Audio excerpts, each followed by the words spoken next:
እሺ ጓደኛዬ በቃ ሱቅሽ ላይ ሰራተኛ ከቀጠርሽማ ለሁለታችንም በጣም የተመቻቸ እድል ይኖረናል። በቃ ተያይዘን መዞር ነው። ቆይ እንደውም ፎቶ ላሳይሽ ብላ ፎቶን የፍቅርን ፎቶ እያሳየሽ ነበር። በመሃል ላይ ደግሞ ፍቅር ትመጣለች ማለት ነው። ወይኔ በቃ ያችት መጣች። እኔ በጣም ነው የወደድኳት። ቆንጆ ናት። የጥቁር ቆንጆ ደርባባ ነገር ናት። እንዴ እቺ ናት እንዴ?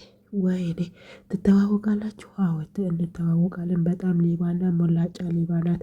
ክላሳችን ላይ ደብተር ምናምን ይጥፋል። ነይ ጓደኛዬ ብለው የጓደኛዋን እጇን ይዘ ከካፍተራ ይወጣሉ። ፍቅር ደግሞ በመሃል ደንግጣለች እና ወንበር ላይ ቁጭ ትላለች። ፈጣሪው እድሌን ምንድን ነው ያደረገው? ሁለቱም ጓደኛሞች ደግሞ ውጪ ወጥተው በምንድን ነው የምትተዋወቅ እያለች ነበር። የሆነች ጓደኛዬ ትምህርት ቤት ላይ በጣም መጠላት። ለምን?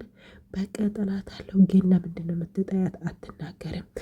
በቃ እንሂድ ሲሉ ሲያዩ ደግሞ ፍቅረኛዋን እያየች ነው። እሷ ታፈቅረዋለች። በርግጥ እሷ አያፈቅራትም ማለት ነው። ወይኔ ጓደኛዬ በምን ተዋወቁ? እንዴት ልተዋወቁ ቻሉ?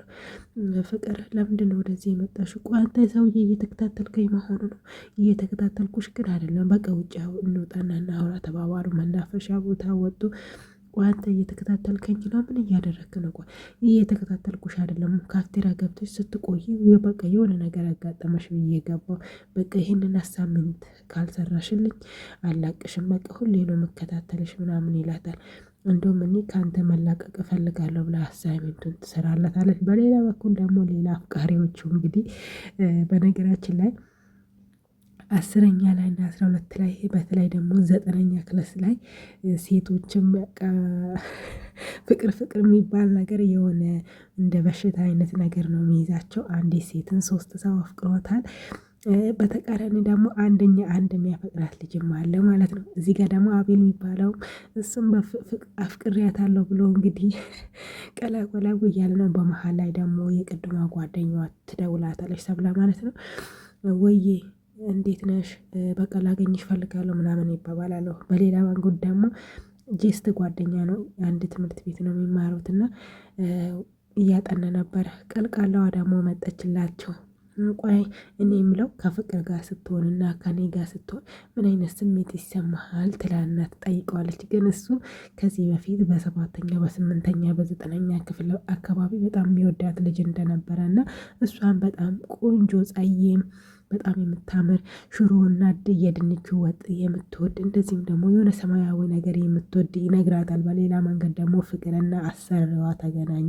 ይኸውልሽ በጣም ይቅርታሽ ፍቅር፣ ይኸውልሽ በሰዓቱ የተፈጠረውን ነገር በጣም ይቅርታ፣ ችግር የለውም፣ እኔ ምንም ችግር የለውም፣ ድሀ ቤተሰብ ነው ያለኝ።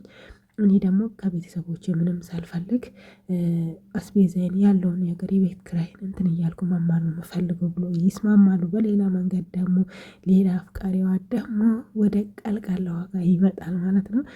ሲመጣ እንደውም እኔ ከአንተ ጋር ፈተናውን መስራትም አልፈልግም፣ ሆምወርክ ራስ ሰርተ ራስ አስገባ፣ ካለበለዚያ እኔ አልሰራም፣ በቃ ለአስተማሪ እነግራለሁ እላል። ሌላው ደግሞ ጓደኛው ይመጣል። ምን እየተፈጠረ ነው ምናምን ነገር ይላታል።